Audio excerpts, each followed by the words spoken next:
I request our principal sir to welcome our guest, Professor Harbans Mukhia and Professor Purushottam sir, by presenting a bouquet.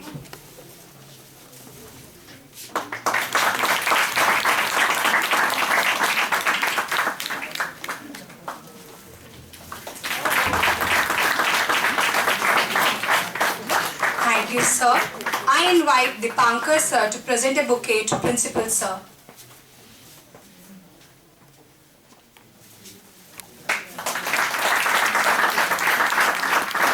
Thank you, sir.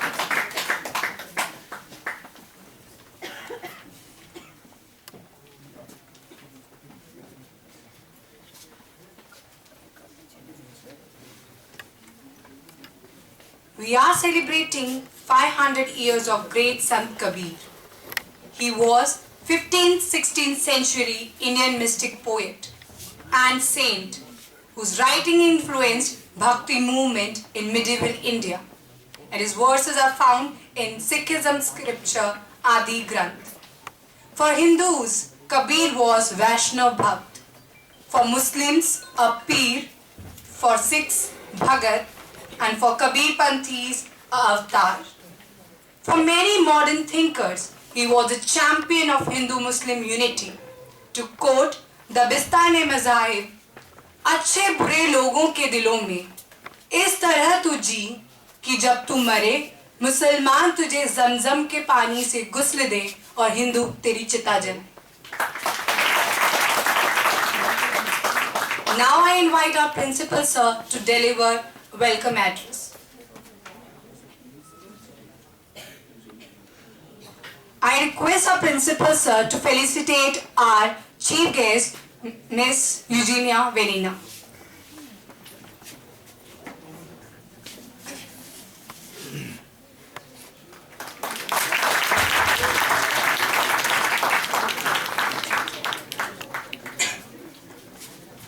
I request principal sir to deliver welcome address.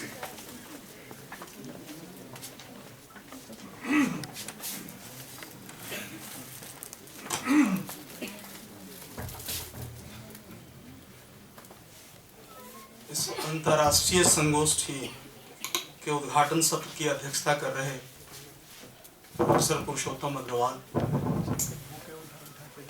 इस सत्र के हमारे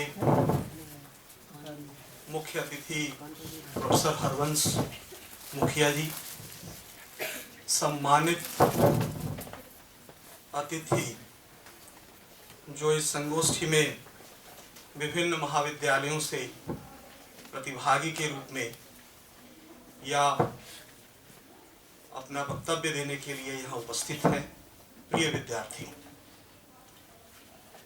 आत्माराम सनातन धर्म college परिवार की ओर से इस अंतर्राष्ट्रीय संगोष्ठी में मैं आप सभी मेहमानों का हार्दिक स्वागत करता हूं, हार्दिक अभिनंदन करता हूं। मुझे इस बात का गर्व है कि इतिहास विभाग, हिंदी विभाग और अम्बेडकर स्टडी सर्किल, इन तीन विभागों ने मिलकर इनके संयुक्त तत्वावधान में आज 2 दिनों का के अंतर्राष्ट्रीय संगोष्ठी का हम आयोजन कर रहे हैं। मैं दीपांकर और उनकी पूरी टीम को इसके लिए बधाई देता हूं कि उन्होंने इस तरह की,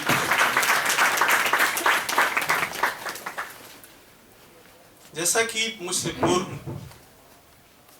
हमारी स्टूडेंट ने आपको बताया कि कबीर की 500वीं पुण्यतिथि के अवसर पर कबीर को लेकर के कुछ जो हमारे मन में आज भी प्रश्न उठते हैं, उस पर बातचीत करने के लिए, एक सार्थक विमर्श करने के लिए हम सब लोग यहाँ उपस्थित हैं। दोस्तों, 21वीं सदी के दूसरे दशक के एक तरह से उत्तरार्ध में हम लोग यहाँ इस संगोष्ठी कक्ष में बैठे हुए हैं और कबीर पर बात करेंगे। क्यों करेंगे?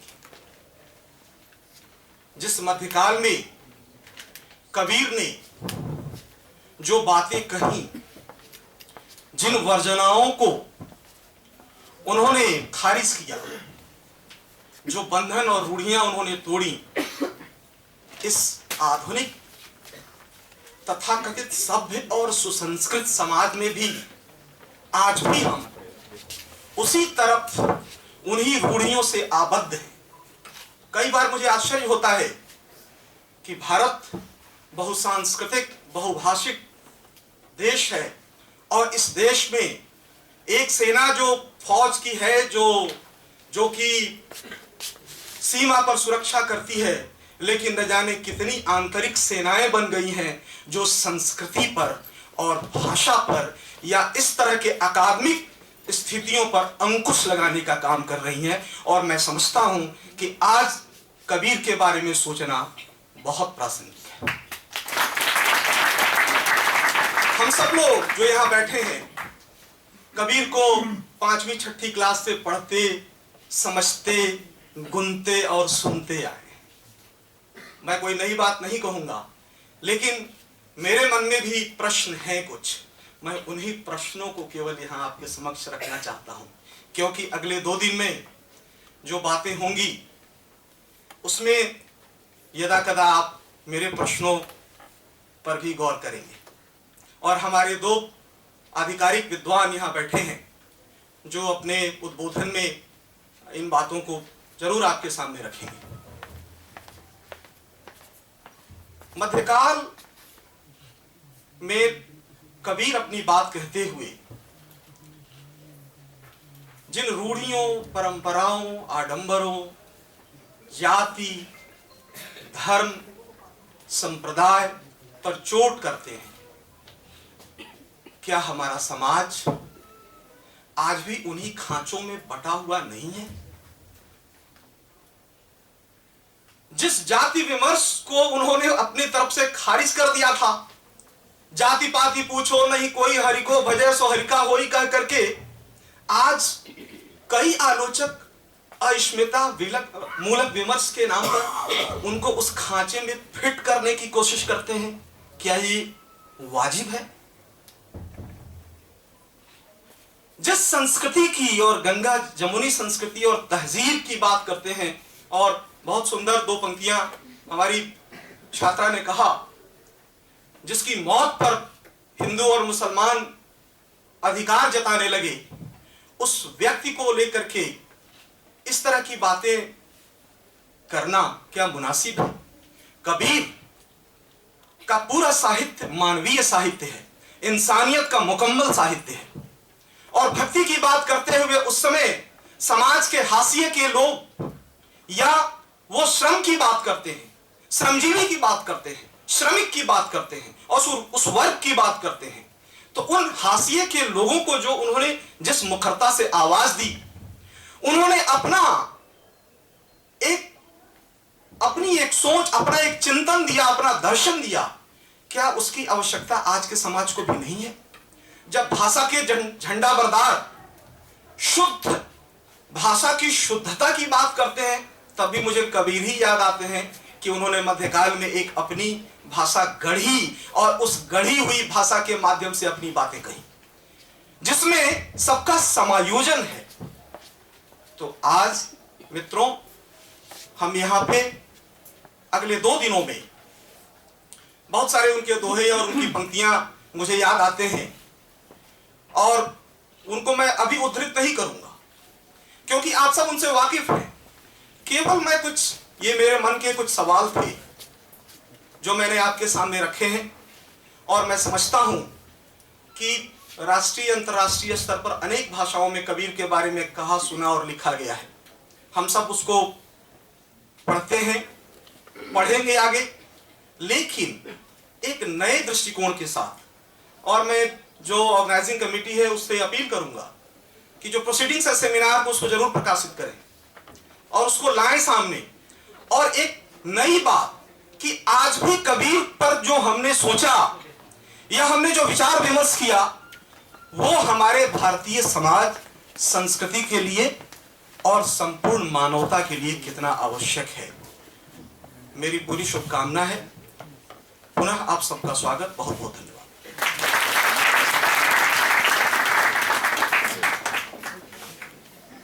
Thank you, sir. I feel very privileged to introduce our keynote speaker, Professor Harbans Mukhia. He is a reputed historian whose specialization is medieval India. He earned his doctorate from Department of History, University of Delhi in 1969. Before joining Jawaharlal Nehru University, Professor Mukhia taught at Hindu College as Professor of Medieval History at the Center for Historical Studies. He also served as Rector of JNU before his retirement in February 2004. Sir has been honored with number of awards. Among them include a visiting professor at the British Academy, London. He won various fellowships and awards which include Fellowships of the Indian Institute of Advanced Studies, Shimla, Homi Bhabha Fellowship, Senior Visiting Fellow, International Institute for Asian Studies.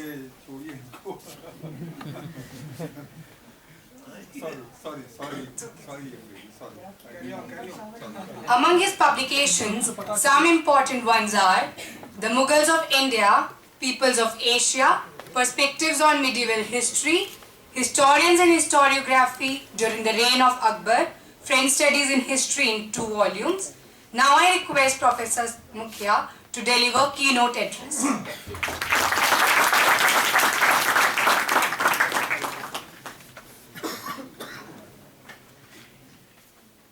Thank you बेटा। अध्यक्ष महोदय, मेरे परम मित्र पुरुषोत्तम Agarwal, professor पुरुषोत्तम Agarwal, sorry, doctor Jha, साथियों, कितना समय है? कितना समय से क्या? एनीवे, चलिए।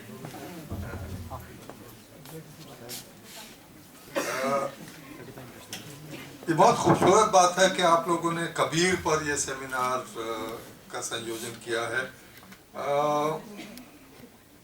कबीर का नाम लेते ही एक तरह से एक दिल को छू जाता है उनका नाम। एक बड़ा श्रद्धा उनके बारे में, प्यार मोहब्बत उनके बारे में, उनका नाम लेते ही श्रद्धा हो जाती है दिल में, प्यार आ जाता है उनके दिल में। 500 साल पहले, 500 साल हो गए उनको उनके अस्तित्व को।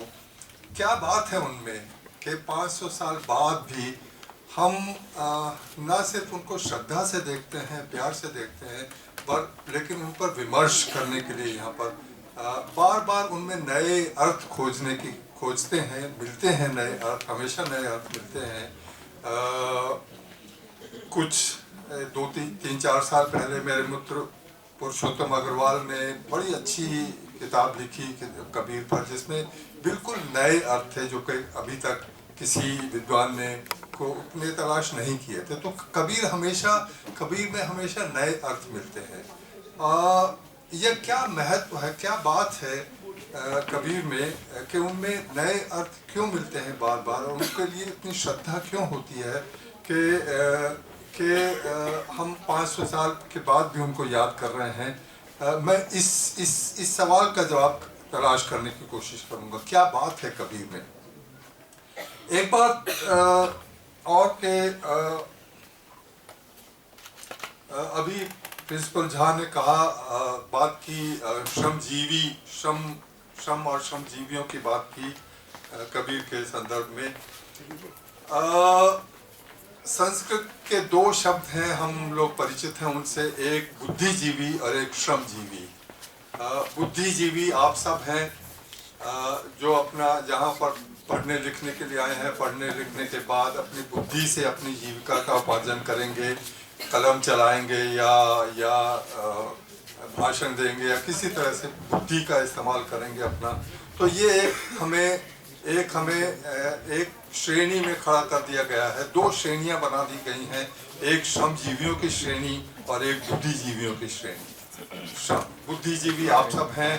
श्रमजीवी वो हैं जिन्होंने जो कपड़े हमने पहने हैं वो कपड़े बनाए जैसे कबीर ने बनाए थे।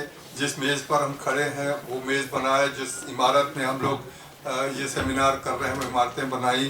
तो 2 अलग अलग श्रेणियां हैं जिनका आपस में कोई सामान्य नहीं है। एक बिल्कुल एक खांचे में खड़े हैं बुद्धिजीवी, दूसरे बिल्कुल श्रम के खांचे में, श्रमजीवी के खांचे में खड़े हैं।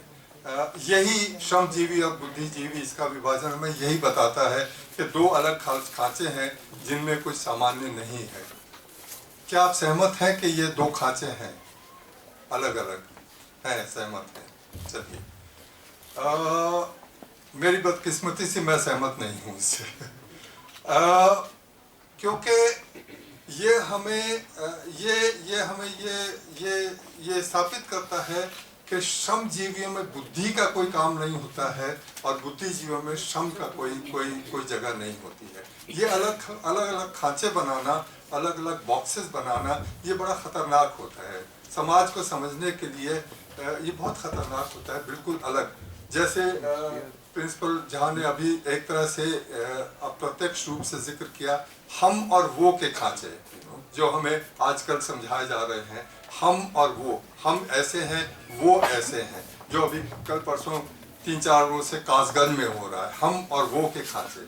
तो ये हम और वो के खांचे या कोई भी दो खांचे बिल्कुल अलग अलग जिसमें कुछ भी सामान्य नहीं है, ये बड़े खतरनाक होते हैं। इनसे समाज को समझने में, इससे न सिर्फ समझ नहीं पाते, इससे बहुत परेशानी होती है, बहुत दिक्कत होती है। मैं आपके सामने दो उदाहरण दूंगा। मैं दो व्यक्तियों के बारे में बात करूंगा। एक तो व्यक्ति जो जमीनी धरातल पर, कबीर, जो अनपढ़ थे या लगभग अनपढ़ थे, जुलाहे थे जैसे हम जानते हैं सब, जो श्रमजीवी थे।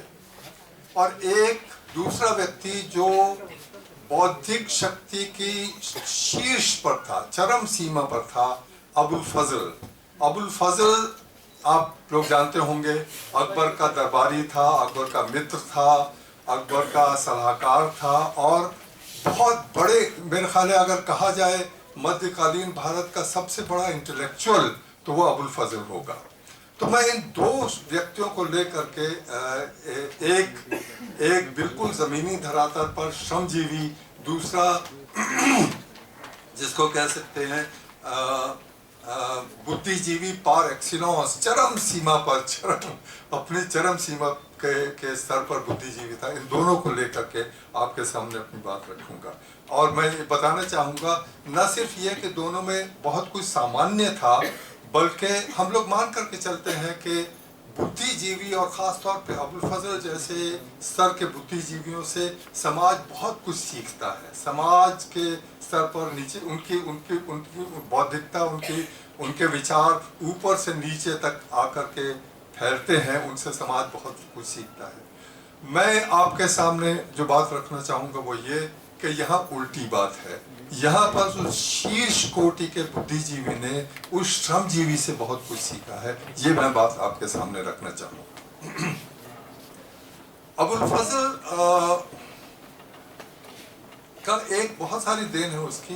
एक उसकी देन है, एक कॉन्सेप्ट है उसका, एक परिकल्पना है सुलह कुल की। सुलह कुल मतलब मुकम्मल शांति, एब्सोल्यूट पीस और यूनिवर्सल पीस, मुकम्मल शांति, ये उसका एक कॉन्सेप्ट है।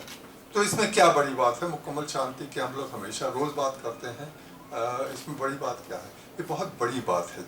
जिस कॉन्सेप्ट को उन्होंने उजागर किया, बहुत बड़ा कॉन्सेप्ट था। क्यों बड़ा? इसका क्या महत्व है? इसका महत्व ये है कि और इसका ये शांति का संदर्भ जो है वो मजहब का संदर्भ है, धर्म का संदर्भ है। ये इसका महत्व है। क्या संदर्भ है? क्या इसका महत्व है? इसका महत्व ये है कि अगर आप राज्य का परिचय की पहचान एक धार्मिक राज्य की तरह करेंगे, क्रिश्चियन या बौद्ध या इस्लामी या हिंदू या जो कुछ भी धार्मिक राज्य की पहचान बनाएंगे, तो इसके अर्थ ये होते हैं कि जो धर्म राज्य में प्रमुख है, लेट्स से इस्लाम, मध्यकाल में इस्लाम प्रमुख है, तो इस्लाम की प्रमुखता का मतलब यही होता है कि जो दूसरे धर्म के लोग हैं वो उससे नीचे दर्जे के हैं, वो उससे सेकंड लेवल के हैं, वो उनके बराबर नहीं हो सकते। और एक तरह से सबऑर्डिनेट और सुपर ऑर्डिनेट जिसको अंग्रेजी में कहते हैं, एक नीचे और उसके ऊपर उनके ऊपर शक्ति संबंध ऐसे होते हैं कि एक नीचे और एक ऊपर।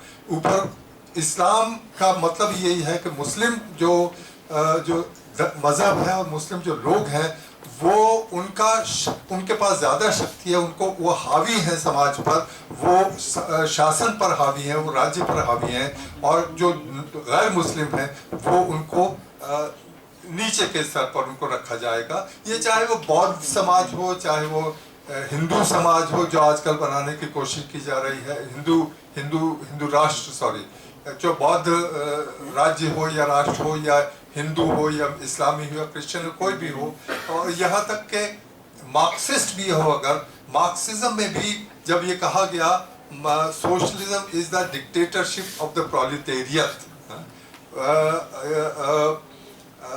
मजदूर वर्ग की डिक्टेटरशिप होती है सोशलिज्म में, मतलब गैर मजदूर वर्ग उसके नीचे आते हैं, उसके सबऑर्डिनेट होते हैं।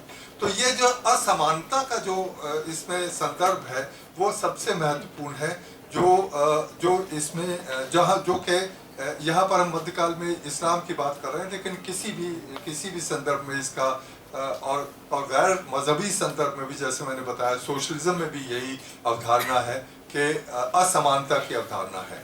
तो असमानता की अवधारणा को लेकर के अगर हम राज्य बनाते हैं, इस्लाम के नाम पर राज्य बनाते हैं, इस्लाम के नाम पर राज्य को चलाते हैं, तो उसमें असमानता निहित थी। मैं यहाँ पर ये कह दूँ कि एक पहचान बनाना, एक ईडियम का इस्तेमाल करना, एक भाषा का इस्तेमाल करना, चाहे वो बौद्ध की भाषा, बुद्ध भाषा की, बौद्ध भाषा का इस्तेमाल हो, चाहे वो हिंदू भाषा का, चाहे क्रिश्चियन, चाहे इस्लाम, या चाहे सोशलिज्म भी हो, तो भी इसका मतलब ये आजकल की भाषा, राज्य की भाषा क्या है? डेमोक्रेसी की भाषा है। आजकल हर राज्य डेमोक्रेटिक राज्य है, उसका परिभाषा डेमोक्रेसी की परिभाषा है। क्या सब राज्य वाकई जहाँ पर डेमोक्रेसी, हिंदुस्तान में या कहीं भी जहाँ पर डेमोक्रेसी है, जो वहाँ की परिभाषा, क्या वाकई डेमोक्रेटिक है पूरी तरह से? या जब सोशलिज्म की स्थापना थी, मेरे मित्र वनीना के देश में एक समय सोशलिज्म की स्थापना थी, जिसको सोशलिस्ट राज्य कहा जाता था, सोवियत यूनियन को। क्या वाकई वहाँ पर मुकम्मल इक्वालिटी थी, एक समानता थी? नहीं थी। तो इसी तरह से जब हम कहेंगे इस्लामिक धर्म या इस्लामिक राज्य या हिंदू राज्य, उसमें वो वाकई इस्लाम बिल्कुल हावी था और दूसरे किसी के वहाँ पर कोई जगह नहीं थी, ऐसा नहीं होता है। जैसे हम देख रहे हैं कि डेमोक्रेसी हमारे यहाँ हावी है, डेमोक्रेसी की परिभाषा है, लेकिन मुकम्मल तौर पर डेमोक्रेसी नहीं होती है, कहीं भी नहीं होती है, सिर्फ भारत में नहीं, कहीं भी नहीं होती है। तो इसलिए परिभाषा या पहचान एक बात होती है, लेकिन उस समाज का उस राज्य का व्यक्तित्व उससे अलग होता है, हमेशा होता है, हर समाज में होता है, हर राज्य में होता है। तो जब मैं कह रहा हूँ कि मुस्लिम राज्य उसको कहा जाए, क्योंकि हमें जेम्स मिल ने बताया था कि मुस्लिम शासन काल था, तो मुस्लिम शासन काल कहा जाए, मुस्लिम राज्य कहा जाए, तो इसका मतलब ये नहीं है कि वो वाकई वहाँ पर इस्लाम के अलावा वहाँ और किसी को कोई जगह नहीं थी। बल्कि अगर वो वक्त मिला तो मैं इसके एक उदाहरण मैं आपको दूँ, बड़ा दिलचस्प उदाहरण है कि आप ये देखिए, मुस्लिम, इसको हम मान लेते हैं कि मुस्लिम साम्राज्य था, मुस्लिम राज्य था, मुस्लिम साम्राज्य था मध्यकाल में। वाकई असल में मुस्लिम राज्य था। मुस्लिम राज्य अगर था तो उसकी क्या क्या जिम्मेदारियां थी? एक तो जिम्मेदारी यही होती है, सबसे प्रथम जिम्मेदारी तो यही होती है कि उसमें पूरे समाज को इस पर इस्लाम लागू किया जाए, हावी किया जाए, उसमें कोई गैर मुस्लिम वजूद न रहे, अस्तित्व न रहे। जैसे कि सऊदी अरेबिया को मुस्लिम राज्य कहा जाता है, यमन को मुस्लिम राज्य कहा जाता है, वगैरह वगैरह। वहाँ पर किसी गैर मुस्लिम का गैर मुस्लिम तो होते हैं वहाँ पर, काम करने के लिए जाते हैं, लेकिन इस्लाम के अलावा वहाँ पर किसी और दूसरे धर्म का अस्तित्व वहाँ पर संभव नहीं है। बल्कि वहाँ पर दिलचस्प बात यह है कि आप वहाँ पर काम करने जाएं, आप गैर मुस्लिम हैं और रमज़ान के महीने में आप तो रोज़ा नहीं रखते हैं, आप तो मुसलमान नहीं हैं, आप तो खा पी सकते हैं जो कुछ भी दिन भर में जैसा भी भूख लगे, लेकिन आप नहीं कर सकते, खा पी नहीं सकते। आप गैर मुसलमान हैं तब भी आप वहाँ पर खा पी नहीं सकते, क्योंकि वहाँ पर इस शरीयत लागू है, वहाँ पर और कोई धर्म लागू नहीं हो सकता। आप अपने वो रस्म रिवाज भी अपने धर्म के मुताबिक नहीं कर सकते वहाँ पर, या पूजा पाठ तो खैर बहुत दूर है। तो ये इस्लामिक राज्य है, सऊदी अरेबिया, ये यमन इस्लामिक राज्य है पूरे तौर पर इस्लामिक राज्य। तो वहाँ पर गैर इस्लाम के किसी भी तत्व का अस्तित्व संभव नहीं है।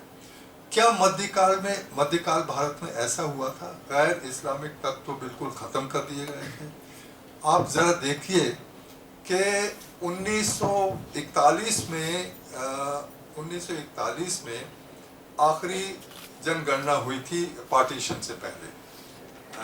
उस जनगणना में पूरे भारत में मुसलमानों की संख्या थी लगभग 25% समझ लीजिए, 25% थी, बाकी 75% गैर मुस्लिम थे, हिंदू थे ज्यादातर। और इनमें से 1830 के करीब एक बिशप हेबर आए थे यहाँ पर। उन्होंने ये बयान दिया कि यहाँ पर हर 6 हिंदुस्तानियों में एक मुसलमान है, लगभग मतलब 16% के करीब मुसलमान हैं। वो 1830-32 इसके आसपास 16% मुसलमान है लगभग। 1941 में 25% मुसलमान हो गए, जिसका मतलब है कि 1830 और 1940 के बीच में 100-110 सालों के बीच में 50% वृद्धि हुई है मुसलमानों की संख्या में। 16 से 24-25%, 50% वृद्धि हुई है। और ये कब वृद्धि हुई है? जब यहाँ पर अंग्रेजों का शासन था, मुसलमानों का शासन नहीं था। तो इसलिए, या दूसरी बात, आप इसको एक और इसका एक तथ्य समझ करके देखिए, सोच करके देखिए कि आप भारत का नक्शा, आप पूरे भारत का अविभाजित भारत का नक्शा को आप जरा गौर करके देखिए, अपने जहन में जो गौर करके देखिए, उत्तर दक्षिण पूर्व पश्चिम, मुसलमानों की संख्या पूरे भारत में कहाँ पर सबसे ज्यादा है? बहुसंख्यक कहाँ पर है? एक कश्मीर में उत्तर में, एक जो अब बांग्लादेश है पूर्व में, एक जो अब पाकिस्तान है पश्चिम में, और कुछ हद तक मालाबार, केरला के मालाबार के इलाके में है, कुछ हद तक वहाँ पर मुसलमान बहुसंख्यक हैं। बाकी पूरे भारत में मुसलमान अल्पसंख्यक है ना, ये बात ये। अब आप मध्यकालीन भारत का तस्वुर कीजिए, कुछ सोचिए उसके बारे में।